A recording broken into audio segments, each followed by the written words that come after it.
Andrew Obregon's life seemed like a fairy tale in the making. Growing up in a small, tight-knit town in Texas, he was the epitome of success in the making. From an early age, he displayed extraordinary athletic abilities, particularly in running. His classmates would watch in awe as he outran everyone, leaving them in the dust during schoolyard races. It wasn't long before his natural talent became apparent to his teachers, coaches, and even the local community. By the time he was in middle school, Andrew was already breaking records at local track events. His speed was unmatched, his stamina incredible. He was a natural-born athlete, and it seemed the world was his for the taking. His parents, though struggling with their own personal issues, saw their son's potential as a way out of their own financial difficulties. They pushed Andrew to keep running, to keep achieving, and to aim for greatness. The pressure was immense, but Andrew thrived under it. The idea of escaping his small-town life and making a name for himself in the world of sports became his driving force. In high school, Andrew's success continued to skyrocket. He was recruited by top universities across the country, but it was the University of Texas that ultimately caught his eye. They offered him a full scholarship, and Andrew seized the opportunity to leave his past behind and focus on his future. The bright lights of the city and the promise of fame and fortune were now within his grasp. At the University of Texas, Andrew's talent only grew. He became the star of the track team, breaking record of a record, drawing attention from national scouts and even some from the professional world. His name was quickly becoming known beyond his local community. He was the fastest, the most reliable runner, and everyone wanted a piece of him. Coaches, sponsors, and agents all lined up to offer him deals that seemed too good to be true. Andrew was on the verge of greatness, and the future seemed brighter than ever. But as the world around him celebrated his success, Andrew found himself struggling with feelings of isolation and emptiness. The fame and accolades were not enough to fill the void inside him. Behind closed doors, Andrew wrestled with the trauma of his past. His family had always been a chaotic whirlwind of financial struggles, broken relationships, and strained connections. His father had been abusive at times, leaving deep emotional scars on Andrew, and his mother, while loving, had been too lost in her own struggles to provide the emotional support he needed. Though he had managed to escape physically from his past, it was clear that his mind was still tethered to it. Andrew spent his nights alone in his dorm room, reflecting on the weight of his achievements. He had everything anyone could want: a successful college career, a growing list of sponsors, and a future that seemed limitless, but the demons of his past still haunted him. Despite his outward success, he was slowly starting to feel like he was running from something far more dangerous than a race. To the outside world, Andrew Obregon was the embodiment of hard work paying off, but beneath the surface he was beginning to spiral. The pressure of maintaining his public image, combined with his deep-seated emotional struggles, began to take its toll. But Andrew kept running faster than ever, hoping that with each race, he could outrun not just his competitors, but the ghosts that lingered in the background of his life. The morning Andrew Obregon disappeared, the air was crisp and the sky was painted with a pale blue hue. He had been training for an upcoming national event, but the pressure was starting to get to him. His coach had been pushing him harder than ever, expecting him to set a new record. But Andrew had begun to feel the weight of it all. The demands of his athletic career, combined with the haunting shadows of his past, had become too much to bear. That morning he left his apartment earlier than usual, telling no one of his plans. He had become accustomed to running alone, finding solace in the rhythm of his feet hitting the pavement. It was his escape, his way of pushing out the noise from the world and quieting his racing thoughts. But that morning, as he jogged toward the edge of the university's track field, something felt different. There was a lingering unease in the pit of his stomach, a sense of foreboding he couldn't shake. As he reached the woods near the campus, Andrew's pace quickened. But it wasn't just to get a good workout. He was running from something he couldn't quite put into words. The memories of his tumultuous childhood, the pressure of his career, and his growing anxiety had all been building for weeks, and now, as his feet hit the forest floor, they all came crashing down on him. He pushed himself harder, hoping the physical exertion would erase the mental chaos. Hours passed, and his absence didn't raise alarms right away. He had been known to go on long runs in secluded spots to clear his mind. His coach, who had grown used to Andrew's solitary habits, didn't panic immediately. It wasn't until sunset, when Andrew failed to return to his dorm, that concern started to grow. His roommates called his phone, but there was no answer. The university staff was notified, and soon the search began. The initial assumption was that Andrew had simply lost track of time, as he often did when he got caught up in his thoughts. But as the hours dragged on and night fell, the search intensified. The police were called in, and Detective Miller, known for his sharp instincts, was assigned to the case. The quiet town of Austin was not used to this kind of mystery, and the disappearance of someone so well known was a shock to everyone. The news of Andrew's disappearance spread quickly, leaving his fans and teammates bewildered, but also hoping for a quick resolution. The following morning, police found Andrew's belongings scattered at the edge of the woods: his running shoes, water bottle, and a bag he always carried with him. It seemed as though he had vanished into thin air. There were no signs of struggle, no clues that suggested foul play. The case felt like a puzzle with missing pieces, and every theory seemed to be just as unlikely as the last. As the search continued, Detective Miller and his partner, Detective Harlow, began to question Andrew's closest friends, teammates, and anyone who might have had a reason to harm him, but no one had any answers. Andrew had no known enemies, and there was no indication that anything out of the ordinary had happened in his life. His disappearance was a mystery that only deepened as the days passed.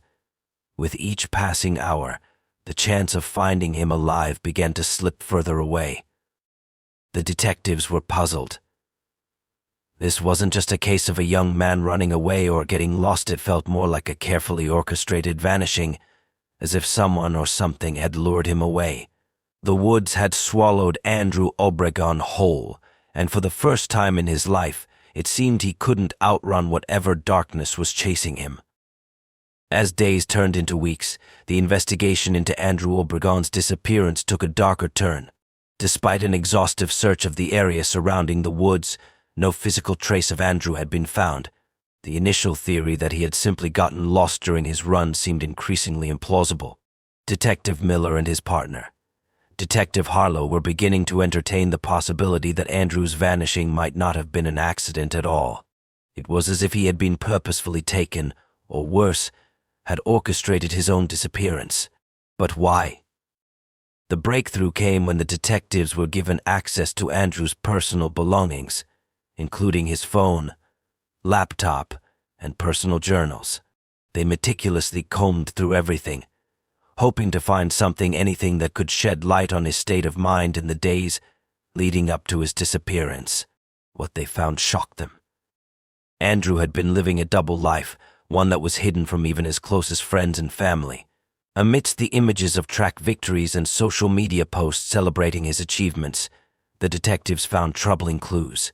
Andrew had been part of an underground world, one where the thrill of racing wasn't confined to the track. There were encrypted messages on his laptop, references to a race that wasn't listed in any official competition. As the detectives dug deeper, they learned that these were not just any races, they were illegal, high-stakes events where the speed of the runners mattered less than the money changing hands behind the scenes. The deeper the detectives went, the more they uncovered. Andrew had been participating in a world of underground betting, a world that thrived in the shadows. The races took place in remote locations, away from the prying eyes of the public, and involved athletes like Andrew who were willing to risk everything for fame, money, and the adrenaline rush. But this world was dangerous, filled with ruthless people who played for keeps. The stakes were higher than anyone could imagine, and the consequences for losing were severe. Andrew had, in fact, been one of the top competitors in these underground races.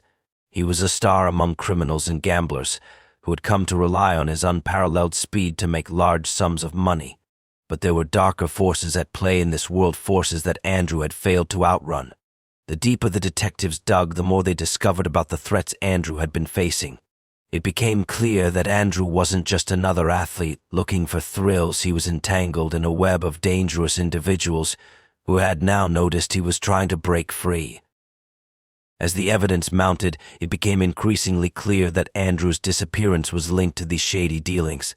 The more the detectives learned about the underground world he had been involved in, the more they realized just how much danger Andrew had been in. His secret life had been a ticking time bomb, and it seemed only a matter of time before it would explode. The final piece of the puzzle came when the detectives found a series of messages on Andrew's phone, sent to an anonymous contact. The messages were desperate, hinting at Andrew's desire to get out of the underground world.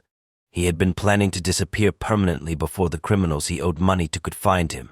It was clear now that Andrew had been running not from his own life, but from the very people who had helped fuel his rise to fame.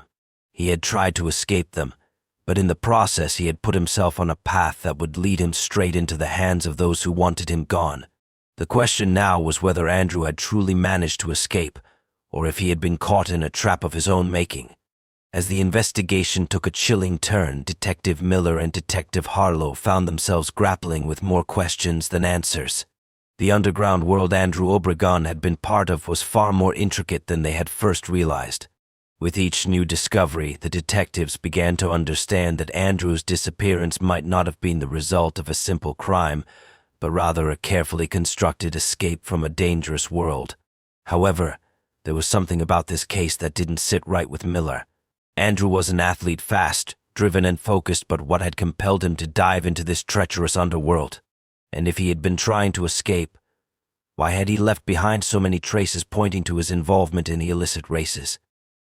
The breakthrough came unexpectedly when the detectives discovered a lead from an anonymous source, a runner, who had appeared at the university's track 2 days after Andrew went missing.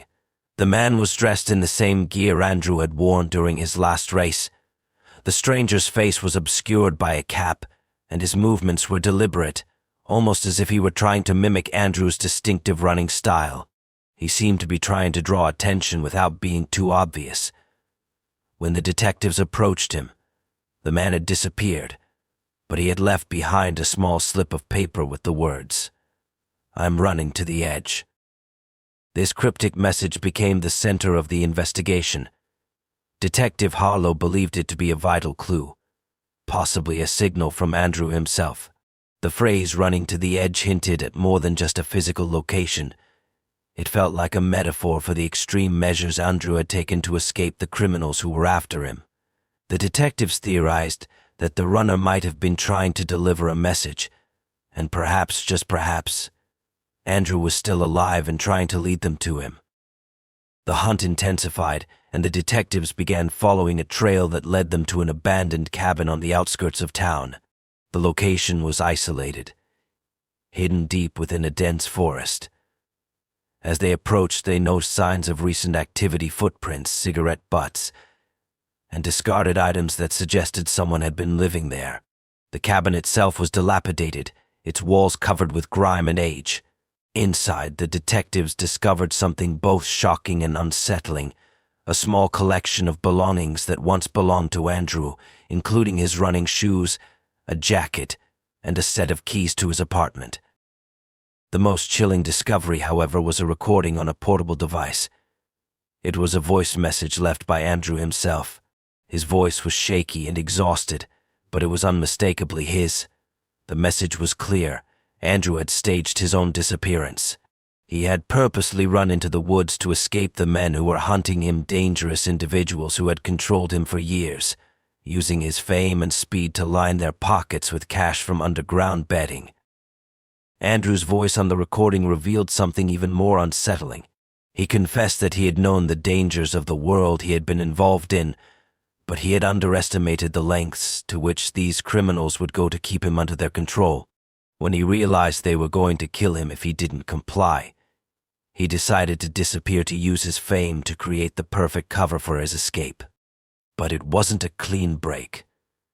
In fact, it was more of a trap. As the detectives listened to Andrew's words, they realized the full extent of the danger Andrew had been in. His disappearance had not been the result of a random act of violence. It had been part of a larger plan, one that had gone awry. Andrew had tried to escape, but now he was trapped between the criminals who wanted him silenced and the investigators who were closing in on the truth. What had started as an athlete's quest for freedom had turned into a race against time, where the consequences of losing were far greater than anyone could have imagined. The recording ended abruptly, leaving the detectives with more questions than answers. Andrew Obregon had seemingly run to the edge of his world, but the edge he had reached was not one of freedom, it was one of danger, deception, and ultimately death. The detectives' hunt for Andrew Obregon had now entered its final, agonizing phase. They were no longer chasing a missing person, they were pursuing a man who had vanished into a world of shadows, where the lines between truth and lies had blurred beyond recognition. With the chilling recording in hand, revealing Andrew's own admission that he had orchestrated his disappearance, the detectives were left with a haunting realization. Andrew had been running for much more than just physical safety. He had been fleeing a nightmare that extended far beyond the underground races he had once dominated. The search for Andrew took the detectives down an even darker path, leading them to a series of hidden locations tied to the criminal world he had been tangled up in. The underground betting syndicates, who had once adored Andrew for his speed, now saw him as a liability. It became clear to Miller and Harlow that Andrew had crossed a line. He had tried to back out of the illegal races, which meant he had become expendable. His escape had been seen not as a chance for redemption but as a betrayal. Those in power in the criminal underworld would stop at nothing to ensure that Andrew remained silent, and his attempt to flee had made him the most dangerous kind of target. Despite all their efforts, the detectives couldn't find Andrew. The leads were cold, and the trail had begun to go stale. The few witnesses they had spoken to were either too afraid to speak or too entrenched in the underground world to offer any help. The more the detectives uncovered about the ruthless men behind these underground events, the more it became evident that these people were capable of anything, including murder. One day, as Miller sat in his office, reviewing the case files and trying to piece together what little information they had, a phone call came in.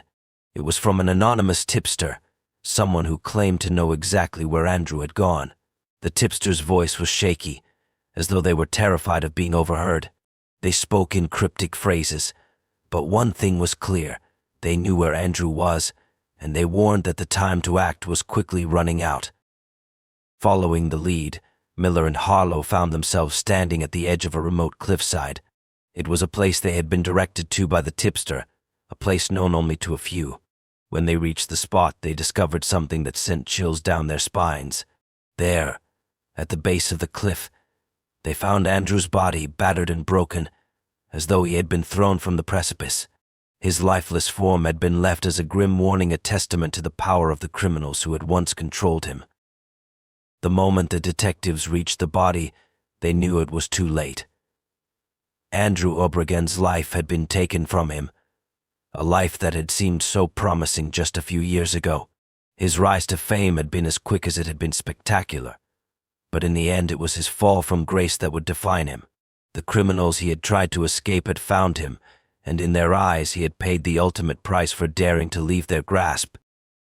The investigation into Andrew's death continued, but the answers came too late.